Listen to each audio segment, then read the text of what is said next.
Welcome to the Authentically Elisa podcast, Reshaping Business with Integrity, the podcast where we explore how to run your business authentically and with integrity. I'm your host, Elisa Bogarts, a business coach and launch manager, helping coaches launch their programs and events that align with their business values.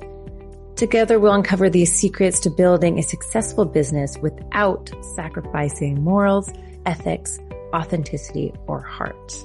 Let's dive in. So today's going to be a special episode. Elisa Bogarts, who is the founder of Inspiration by Elisa and the Authentically Elisa podcast, am very happy to participate in the third edition of Podcasthon.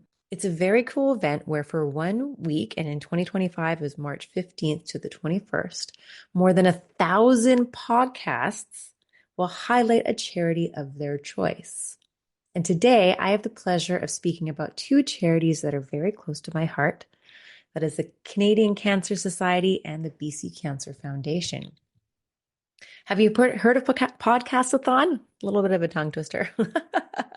It's an incredible and fast-growing non-profit initiative that unites over 1,000 podcasters globally. And there's no money involved. It's all about raising awareness of various charitable causes. The initiative has already received strong backing from industry leaders and organizations like Podnews and Acast, among others. So if you want to check it out, go to podcasthon.org. It's podcasthon.org. It's about convincing as many hosts as possible to dedicate one episode of their show to a charity of their choice, and to release these episodes simultaneously in a coordinated effort in mid-March of 2025. And I'm assuming it was the same months in the previous years and will be again next year. So, put it in your calendar. It really creates a massive and international wave of inspiring audio content. And the objective is to raise awareness for a huge number of charities worldwide. Now, why did I choose Canadian Cancer Society and BC Cancer Foundation? Well, I was trying to count it, and in terms of like immediate relationships where we're talking family or like a very close friend, I've had 10 people in my life who had either had cancer and survived or unfortunately passed. And I feel very grateful that, as far as I know to date, I have not had to deal with cancer in my body.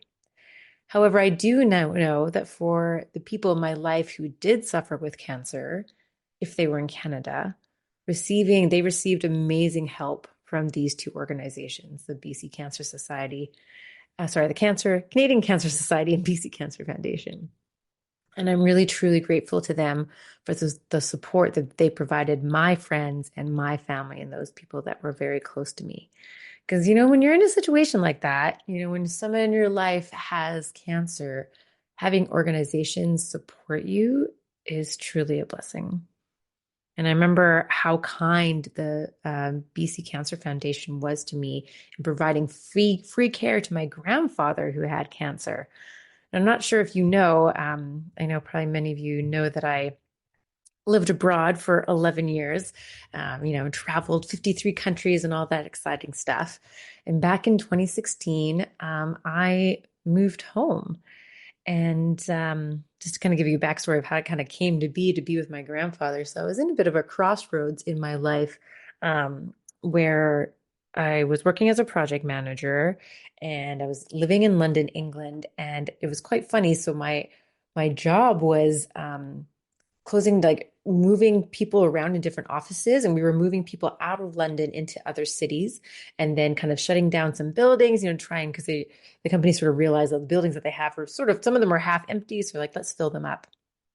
And so my job was, I was completely restacking some of the existing buildings, and we were having open floor plan seating and things like that. So people didn't have a desk anymore. And which is actually very interesting because we did assessments. And when you are in Europe, you get like 5 weeks of vacation, and then you get a number of 6 days, and people were working from home or traveling for meetings. And they walked around the London offices and of all the different departments, there were always about 50% empty. So we're like, why does everybody need their own desk when only ever 50% of the people are here?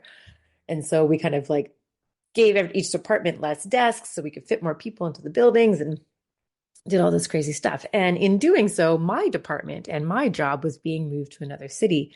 And they couldn't force me to move. So the options were move, and we'll help you move, get another job within this company, or we'll give you redundancy. We'll give you, some money for the years that you've worked here.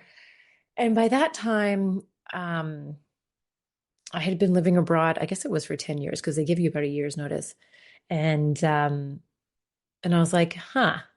Immediately I was like, I'll take the money and run. I don't know what I'm going to do. And then as I thought about it, I was like, okay, well, what do I want to do? Do I want to get another job? Do I want to go traveling? Do I want to move back home? What do I want to do? Because I never planned to live in Europe forever. It was never a permanent thing in my mind. And somehow, like 10, 11 years had passed. I was like, whoa. So I really had to deep down and really think about it. I even went on a vacation on my own just to really kind of get away from all the noise so that I could really truly go within and figure out what I wanted to do. And so because of that, I was like, yeah, you know what? I want to move home. I really felt that it was time to move home. And my grandfather was in his late 80s and he had cancer and he had dementia. And he lived on his own in a small apartment in Vancouver. And unfortunately, he had no one who had the time and the bandwidth in which to take care of him. And so I thought, you know what? I think that's really important that I don't want him to suffer. And so I wanted to come back to take care of him. And so that was the biggest catalyst for me moving back. I don't know if you all think about this, but at least I do. Like, I always feel like, at some point in time, we're going to take care of someone who's older than us within our families, probably, right? Usually it's your parents. Luckily for me, I have several siblings, many, many siblings. And so one of them can take care of my mother and my stepfather. Unfortunately, my father did pass of cancer, so he doesn't need taken care of anymore. And so I just thought, my grandpa's going to be my guy. I'm going to come back and I'm going to take care of him. So I moved back home. I lived about a block away from him and went to visit him and took care of him, which included going to BC Cancer to pick up his medications for him.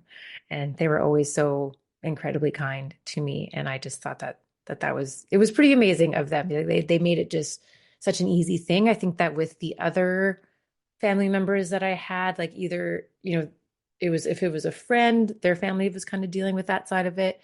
And, as a child, if I had grandparents that were dying of cancer, my parents took care of that. So I never really had to deal with the actual, and with my father, he unfortunately went into the hospital and didn't come out. So like the hospital was dealing with it.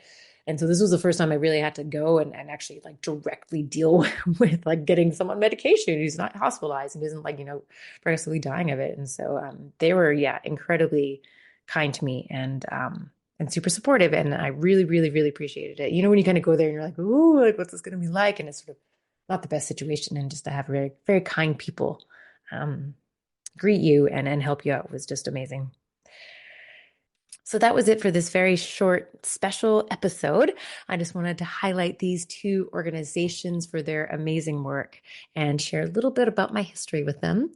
I also really wanted to, promote the Podcastathon, and I really suggest you go and check out www.podcasthon.org. I just realized I'm always calling it Podcastathon, but it's actually Podcasthon.